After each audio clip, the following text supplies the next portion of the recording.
আল্লাহ বলেন ইন্না আউওয়ালা বাইতিন উদিআ লিন-নাস লাল্লাযী বিবাক্কাতা মুবারাকান ওয়া হুদাল লিল-আলামিন। আল্লাহ পাক রব্বুল আলামিন বলেন, আমি সর্বপ্রথম আমার ঘর নির্মাণ করেছি। সুবহান। মানুষ দুনিয়াতে পাঠানোর আগে আল্লাহ তাআলা দুনিয়াতে কি করবেন? আল্লাহর ঘর মসজিদ নির্মাণ করবেন। তাহলে আমাদেরকে যে আল্লাহ পাঠাইছেন শুধু খাবো দাবো ঘুমাবো না, কোনো কিছু করবেন, নামাজ রোজা আল্লাহ তাআলার প্রত্যেকটা বিধান প্রমাণ করবেন। আল্লাহ বলেন ইনিল হুকমু ইল্লা লিল্লাহ, আমি তোমাকে সৃষ্টি করছি, আমি তোমাকে বানাইছি, তুমি আমার হক আদায় করো। আল্লাহ বলেন ওয়ালিল্লাহি আলা নাসি হিজ্জুল বাইতি মান ইসতাতাআ ইলাইহি সাবিলা। তো বান্দার প্রতি আমার হক আছে, ওয়ালিল্লাহি আলা নাস, বান্দার প্রতি আমার হক আছে। কি হক? যাকে আমি সমর্থন দিয়েছি তারা যেন বাইতুল্লাহকে বসে। কি করে? বাইতুল্লাহকে হজ করে। বাইতুল্লাহ মুহাম্মদ আমাদের প্রত্যেকটা মানুষের অন্তরে থাকা অত্যন্ত জরুরি। চিন্তা অবস্থায় বাইতুল্লাহ থেকে চিন্তা দিতে হয়, মৃত অবস্থায় বাইতুল্লাহ থেকে মুখ রাখতে হয়। কাল কিয়ামতের ময়দানে হাজারে আসমান আমাদের জন্য সুপারিশ করবে। বাইতুল্লাহ কয়েকটা জায়গা আছে যে জায়গাগুলিতে আল্লাহ তাআলা বান্দার দোয়া কবুল করেন এবং বান্দাকে মাফ করেন। আল্লাহ পাক রব্বুল আলামিন প্রতিদিন বাইতুল্লাহর উপরে 100টি রহমত দান করেন। কতটি? 100 ভাগ দান করেছেন আল্লাহ পাক রব্বুল আলামিন। যে ব্যক্তি তাওয়াফ করে আল্লাহ পাক রব্বুল আলামিন তাকে 60টি রহমত, 60টি রহমত দান করেন। বাইতুল্লাহ থেকে ফিরে যে নামাজ পড়া আল্লাহ পাক রব্বুল আলামিন তাকে 20টি রহমত দান করেন। শুধু বাইতুল্লাহ দিকে তাকিয়ে আছে, নামাজ পড়ে তাকিয়ে আছে, আল্লাহ পাক রব্বুল আলামিন তাকে 20টি রহমত দান করেন। সুবহানাল্লাহ। বাইতুল্লাহ প্রত্যেক মুমিন মুসলমানের জন্য বড় হজ, একটা ফরজ। কি ফরজ? যাদের হজ করার সামর্থ্য আছে তারা যেন হজ করে। নবীজি বলেন, যাদের হজ করার তৌফিক আছে কিন্তু হজ করে না, সেটি মৃত্যুর সময় ইহুদি খ্রিস্টান হয়ে মারা গেল, আমি নবীজির কিছু দায় আসে না। কত বড় কঠোর কথা!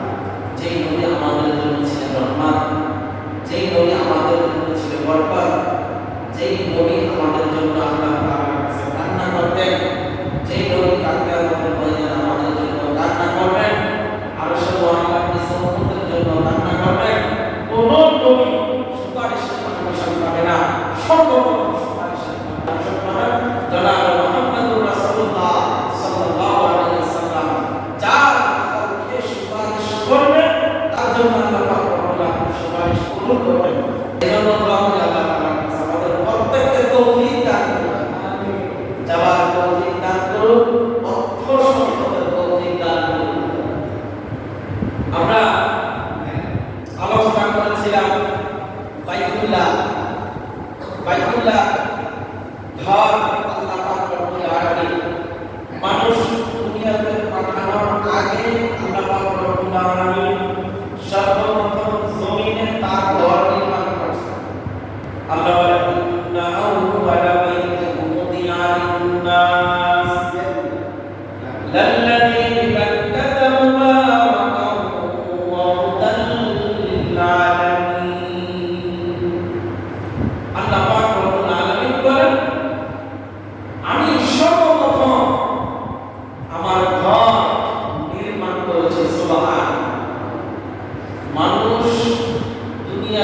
পাঠানোর আগে আল্লাহ তাআলা দুনিয়াতে কি করবেন? আল্লাহর ঘর মসজিদ নির্মাণ করবেন। তাহলে আমাদেরকে যে আল্লাহ পাঠাইছেন শুধু খাবো দাবো ঘুমাবো না, কোনো কিছু করবো না, নামাজ রোজা আল্লাহ তাআলার প্রত্যেকটা বিধান প্রমাণ করবে। আল্লাহ বলেন ইল হুকমু ইল্লা লিল্লাহ, আমি তোমাকে সৃষ্টি করছি, আমি তোমাকে বানাইছি, তুমি আমার হক আদায় করো। আল্লাহ বলেন ওয়ালিল্লাহি আলা নাসি হিজ্জুল বাইতি মান ইসতাতাআ ইলাইহি সাবিলা। তো বান্দার প্রতি আমার হক আছে, ওয়ালিল্লাহি আলা নাস, বান্দার প্রতি আমার হক আছে। কি হক? যাকে আমি সমর্থন দিয়েছি তারা যেন বাইতুল্লাহ গিয়ে বসে। কি করে? বাইতুল্লাহ গিয়ে বস করে। বাইতুল্লাহ গিয়ে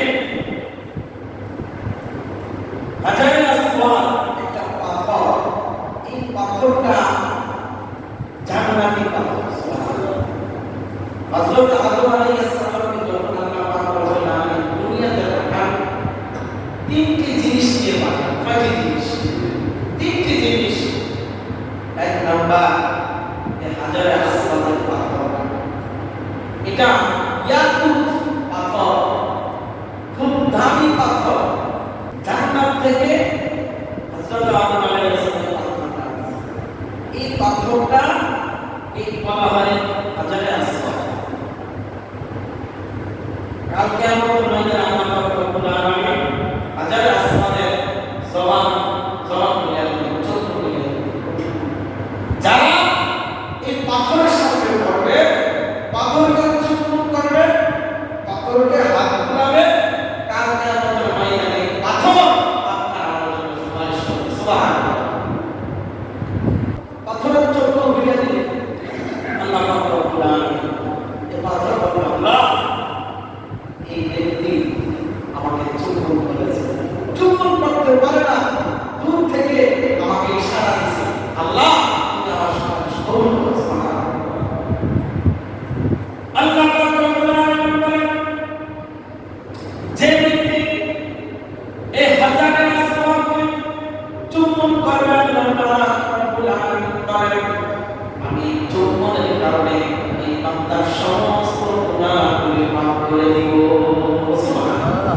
যে ব্যক্তি হাজারে আসওয়াদকে চুম্বন করবে, আল্লাহ পাক রব্বুল আলামিন তার সমস্ত গুনাহগুলি মাফ করে দিবেন। সুবহানাল্লাহ। এই পাথরটা ছিল সাদা। কি ছিল? সাদা। এই উম্মতের গুনাহের কারণে পাথর কালো হয়ে গেছে। এখন কিন্তু সাদা, এখন কালো। ইয়াকুত পাথর দুধের থেকে সাদা, বরফের থেকে সাদা, দুধের থেকে সাদা কিছু আছে।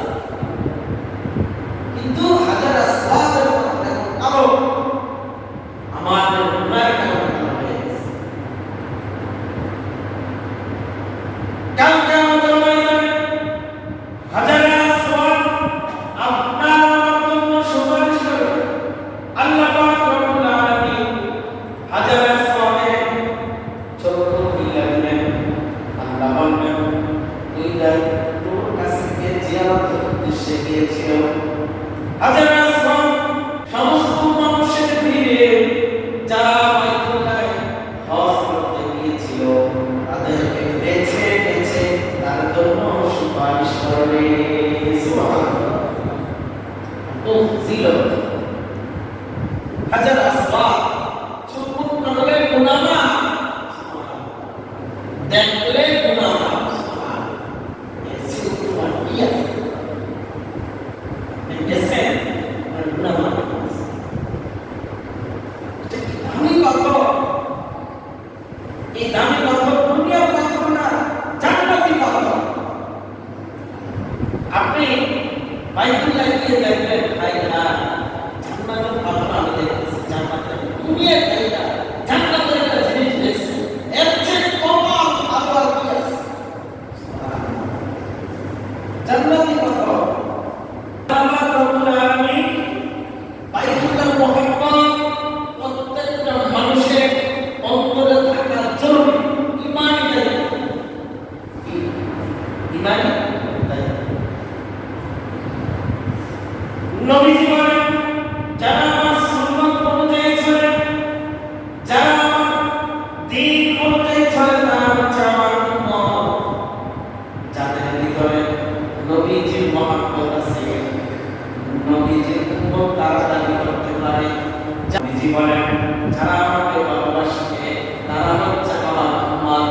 যারা আমাকে ভালোবাসে তারা হচ্ছে ঈমানদার, তারা হচ্ছে মুসলমান। আর যারা কাবাকে ভালোবাসে না তারা ঈমানদার না, মুসলমান না। কেন? কাবা এখন আমরা সিজদা দিব কোন দিকে? কাবার দিকে। আমরা এখন সিজদা দিব কাবার দিকে। যখন আমরা মারা যাব আমাদের মুখ থাকবে কোন দিকে? কাবার দিকে। নবীজি বলেন, জিন্দা অবস্থায় যারা কাবার দিকে ফিরে আল্লাহকে সিজদা দিয়েছে, পাঁচ ওয়াক্ত নামাজ পড়ছে, যখন মৃত্যু হয়ে যাবে তাদের মুখটা কাবার দিকে দিলে কাবার দিকে থাকবে। আর যারা দুনিয়াতে কাবার দিকে ফিরে সিজদা দেয় না, নামাজ পড়ে না, আমরা মৃত্যুর সময় আমরা বলি বিসমিল্লাহি ওয়া আলা মিল্লাতি রাসূলিল্লাহ, ঠিক না? বিসমিল্লাহি ওয়া আলা মিল্লাতি রাসূলিল্লাহ এইভাবে বললা আমরা তার মুখটা কোথায় দিই? মসজিদ দিই। বলা হয়েছে কি হাদিস শরীফে আছে, যার অন্তরের ভিতরে কাবার মহব্বত নেই, যে ব্যক্তি দুনিয়া থেকে কাবার সাথে সম্পর্ক নাই, পশ্চিম দিকে সম্পর্ক নাই, মৃত্যুর সময় আমরা যদি গাড় ফেলাই, ফেরেশতারা ঘাটটা উল্টাইয়া দেয়। কি দেয়? হাত উল্টাইয়া দেয়। দুনিয়ার ভিতর পশ্চিম দিকে সিজদা করছে না, অনেক সময় কিসে করছে? হাত আমরা যতই ঘুরাই আর কি করে ফেরেশতারা ঘুরিয়ে দেয়, উল্টিয়ে দেয়, কাবার দিকে করতে না। আর কপাল কাটে এমন করছে। কাবার মহব্বত প্রত্যেকটা মানুষের অন্তরে থাকতে হবে। যে ব্যক্তি কাবার মহব্বত অন্তরে ভিতরে রাখবে, কাল কিয়ামতের ময়দানে হাজারে আসওয়াদ আমাদের জন্য সুপারিশ করবে। হাজারে আসওয়াদের সুপারিশ পাওয়ার দরকার আছে না নাই? আছে। কেন? জান্নাতি পাথর। এই জান্নাতি পাথর দিয়ে আমরা জান্নাতে যাব। শুধু তাই না, হাজারে আসওয়াদে গেলে আবার ঝমঝমের পানিও দেখলেন, ঝমঝমের পানিও খাইলেন। মুফাসসির কেরামরা বলেন, ঝমঝমের পানি এত বড় দামি পানি। কিছু কিছু মুফাসসির, সব মুফাসসির না, কিছু কিছু মুফাসসির বলেন হাউজে কাউসার চাইতে দামি পানি হচ্ছে ঝমঝমের পানি। সুবহানাল্লাহ। হাউজে কাউসার তো দুনিয়া জড়াই দিল। হাউজে কাউসার মানে দুনিয়া জড়াই দিল। এটা মানে কি? জান্নাতে, জান্নাতে এটা হলো আপনার মরার পর। কিন্তু এখন দুনিয়াতে আমরা জিন্দা আছি, এই জিন্দা থাকা অবস্থায় সর্বশ্রেষ্ঠ পানি কি? ঝমঝমের পানি। কি পানি? ঝমঝমের পানি। নবীজি বলেন, কেউ যদি আরোগ্য থাকে, রোগে আক্রান্ত থাকে, সে যদি ঝমঝমের পানি খায়, আল্লাহ পাক রব্বুল আলামিন ঝমঝম পানি খাওয়ার কারণে তাকে শিফা দান করে। সুবহানাল্লাহ। আপনার রোগ হয়েছে, ঝমঝমের পানি। ঝমঝমের পানি এতটা কোন জায়গার পানি? আল্লাহ পাক জানেন। প্রত্যেক সেকেন্ডে 100 লিটার পানি খায়। কত লিটার? 100 লিটার। তাহলে আপনার ঘন্টায় কত লিটার? 600 লিটার। সেকেন্ডে যদি 100 লিটার হয়, ঘন্টায় 600 লিটার। তাহলে 24 ঘন্টায় কত লিটার পানি? 6000 লিটার। 6000 লিটার। 6000 লিটার হয় ঘন্টায়।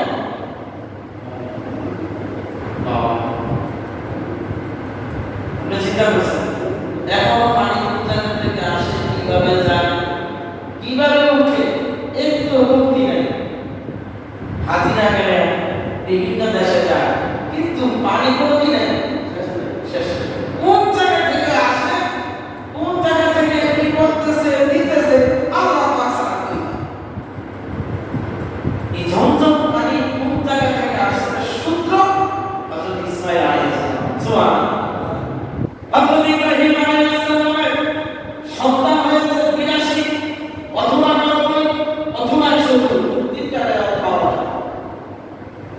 ইব্রাহিম আলাইহিস সালামের যখন বয়স 90 বছর, তখন বাবা আল্লাহর কাছে সন্তান চাইলেন, রব্বি হাবলি মিনাস সালিহিন। আল্লাহ নেককার সন্তান, কি সন্তান? নেককার। আমরা চাই নেককার সন্তান হইলে কোন সমস্যা নেই। কিন্তু ইব্রাহিম আলাইহিস সালাম কি সন্তান চাইলেন? নেককার। এরকম নেককার আল্লাহ সামনে আমাদের কোরআন এত নেককার দিয়েছেন, বাবাই বলছে তোমাকে আমি আল্লাহর মালিক পক্ষ থেকে হুকুম পাইছি তোমাকে জবাব করতে হবে। সন্তান বলে, বাবা এটা সম্ভব না, তোমাকে আদেশ করছে যেন আমাকে জবাব দাও। সুবহানাল্লাহ। এরকম নেককার সন্তান পাইছে। খালি সন্তানের কাছে গিয়ে পরামর্শ করছে। যদি সন্তান নাও করতো, ইব্রাহিম আলাইহিস সালাম ছিলেন আল্লাহর বন্ধু, খলিলুল্লাহ, আল্লাহ তাআলার কি বন্ধু। ইব্রাহিম আলাইহিস সালাম সন্তানের সাথে গিয়ে বলছেন, বাবা আল্লাহ তাআলা আমাকে স্বপ্নে দেখাইছে তোমার জন্য কুরবানি দেন। সন্তান কি বলে, কেউ সন্তান পাইছে, বলেছে বাবা আমাকে স্বপ্নে না, তোমাকে বলে না, তোমাকে আদেশ করছে না আমাকে জবাই দাও। সুবহানাল্লাহ। এই সন্তান পাইছে। ইব্রাহিম আলাইহিস সালাম যখন ইসমাঈল আলাইহিস সালাম ছোট, 90 বছরের সন্তান পাইল, বলেন তো কত আদরের সন্তান।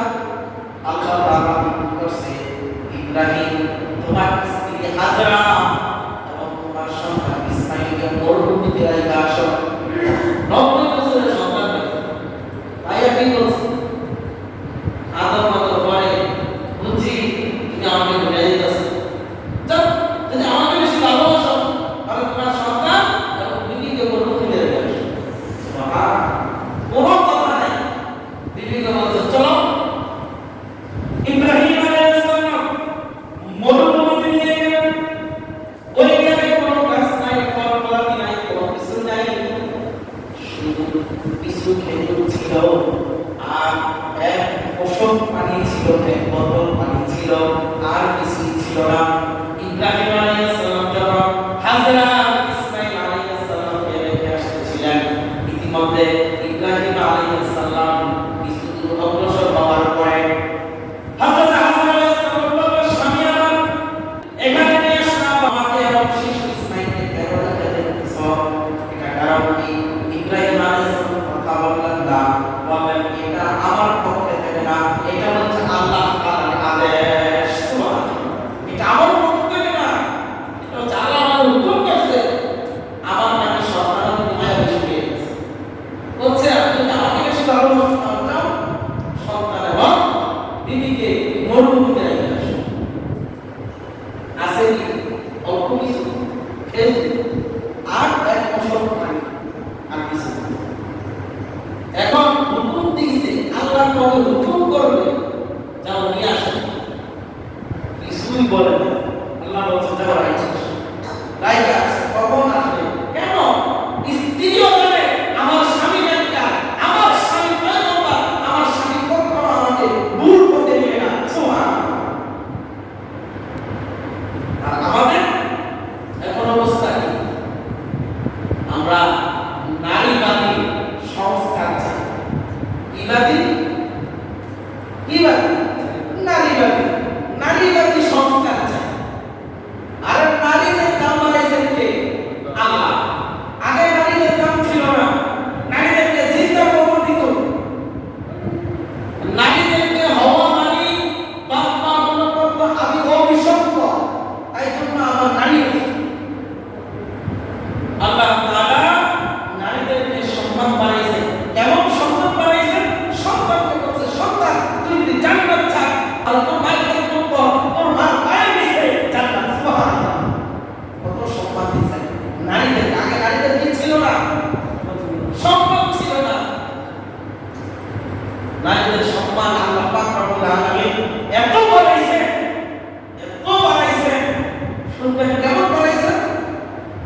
সন্তান, 2টি জান্নাতের মালিক।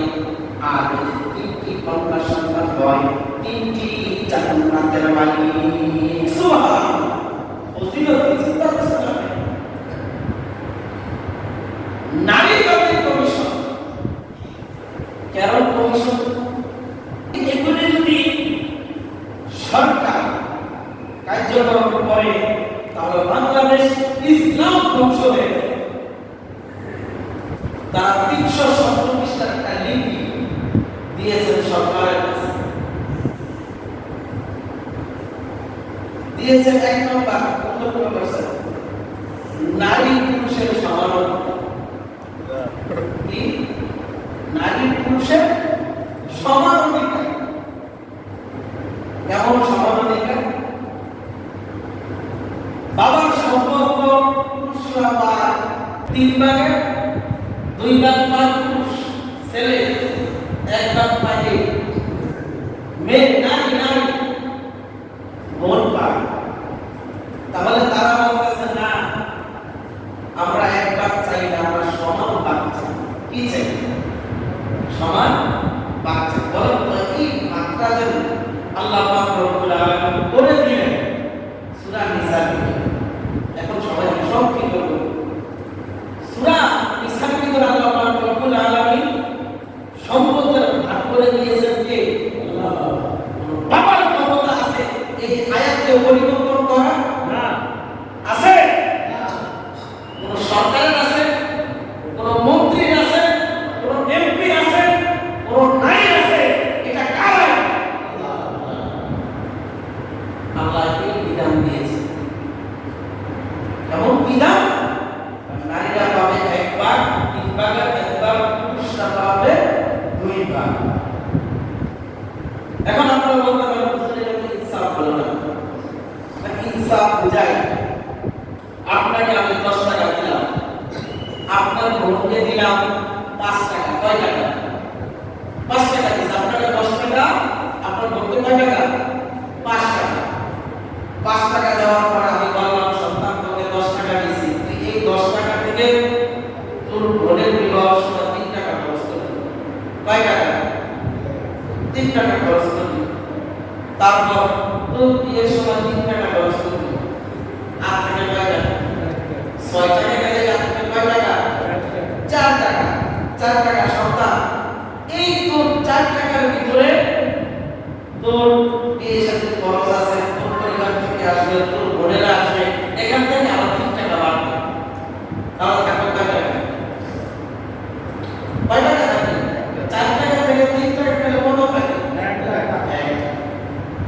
আপনি সর্বমোট 1 টাকা আবার আপনার বিভিন্ন খরচ, সন্তানের উপরে খরচ, বিদ্যুৎ উপরে খরচ, আপনার দিন শেষে কিছুই নাই। কিন্তু নারীরা যে 5 টাকা দিল, বলেন তো নারী কোন জায়গায় খরচ আছে? কোন জায়গায় আছে? 5 টাকা পকেটে আছে, আপনার উপরে চলতেছে, আপনি বিয়ে শাদী দিলেন, আপনার সব কিছু করলেন, এগুলি সব আল্লাহ পাক রব্বুল আলামিন বিধান করে দিয়েছেন। নারীর তো খরচ হয়, পুরুষের উপরে খরচ দিয়েছে। 2 ভাগ কিছু খরচ করবে, 2 ভাগের খরচ। আর পুরুষরা শুধু বাবার সম্পত্তি পায়, আর নারীরা 4-5 জায়গা থেকে সম্পদের মালিক হয়। 1 নম্বর বাবা, 2 নম্বর স্বামী, 3 নম্বর বড় সন্তান, 4 নম্বর তার শ্বশুর থেকে সম্পদ পাওয়া যায়, 5 নম্বর তার বড় সন্তান থেকে সম্পদ। তাহলে সম্পদের অঙ্ক বেশি কার? নারী। কার? মেয়ে, নারী। আর পুরুষের আর কোনো ভাগ আছে? এখান থেকে সম্পদ আছে নাই। কিন্তু নারীর বিভিন্ন জায়গা থেকে সম্পদের ভাগ বাটোয়ারা পায়, কিন্তু পুরুষরা পায় না। বলুন তো এটা কি আল্লাহ পাক রব্বুল আলামিন যেটা দিয়েছে এটার উপরে সন্তুষ্ট কিনা? কিন্তু যারা নারীবাদী সংস্কার চায়, বলুন তো তারা কি কোরআন মানে না কোরআন বিদ্বেষী বলেন? কোরআন বিদ্বেষী। 1 নম্বর সংস্কার। 55 নম্বরে তারা একটা দিয়েছে, নারীর শরীর নারী যেখানে চাই সেখানেই বিলাবে। এটা কোনো ইসলাম পদক্ষেপ করতে পারবে না। নাউজুবিল্লাহ। নারীদের শরীর যাকে মন চায় তাকে দিবে, এটা পুরুষের কোনো ইসলামের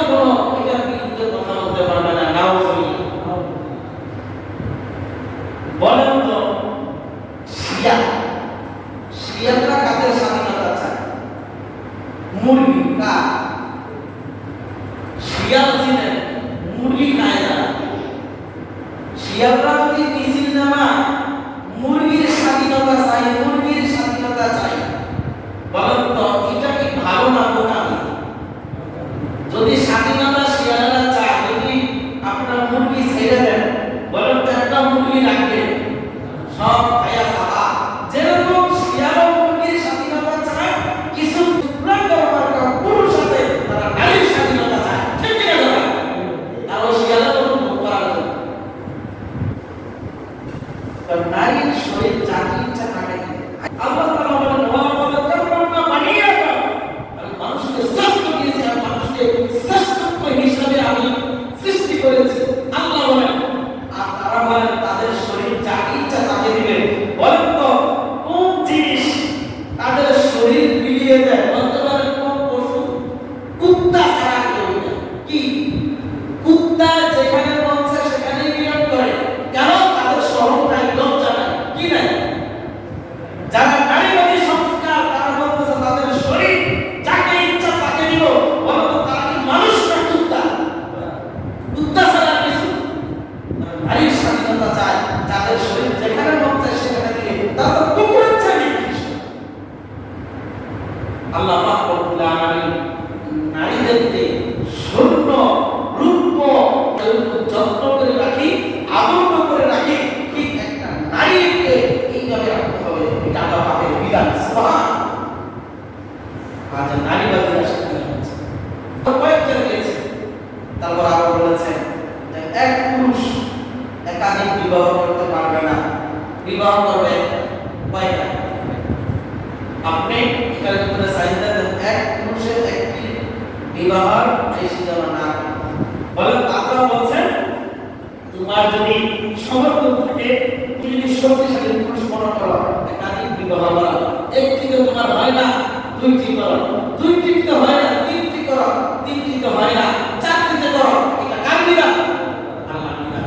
কিন্তু বলে এক বিবাহের বাহিরে যেন না করতে পারে। কিন্তু এক বিবাহ করার পরে পুরুষরা যায় অন্য মহিলার দিকে তাকায়, অন্য পেশাখানায় যায়, এরকম আছে না নাই?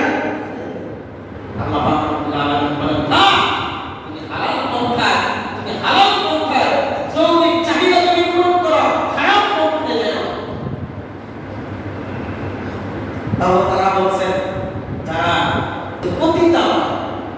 পতিতালয়ের জন্য একটা সার্টিফিকেট দিত, পতিতালয় একটা ব্যবসা, তাদের একটা দিত সার্টিফিকেট দিত। নাউজুবিল্লাহ যাই পতিতালয়ে যদি কর্মী শ্রমিকের একটা সার্টিফিকেট দেয়, বলেন তো এই দেশে মহিলারা স্বামী দিয়া এই পতিতালয়ে যাবে, ঠিক কিনা? ভিতরে কর্ম আছে, আমাদের সার্টিফিকেট আছে, আমরা তো কর্মী। নাউজুবিল্লাহ যাই সব নাই, লজ্জা নাই। আর কখনো বাংলাদেশে হবে না, এই আইন হবে না। যদি হয় বাংলাদেশে ইসলামের বিরুদ্ধে যে সরকার গিয়েছে, ইসলামের বিরুদ্ধে যে নেতা গিয়েছে, এই দেশ থেকে তারা প্রভাবিত করেছে, ঠিক কিনা? এই দেশে জায়গা না, কারণ ইসলামের বিরুদ্ধে কেউ কথা বলে টিকতে পারে না। তাই জন্য আমরা চাই ডক্টর ইউনূস এগুলি করে আপনার যে সম্মান আছে সম্মান হারাবেন।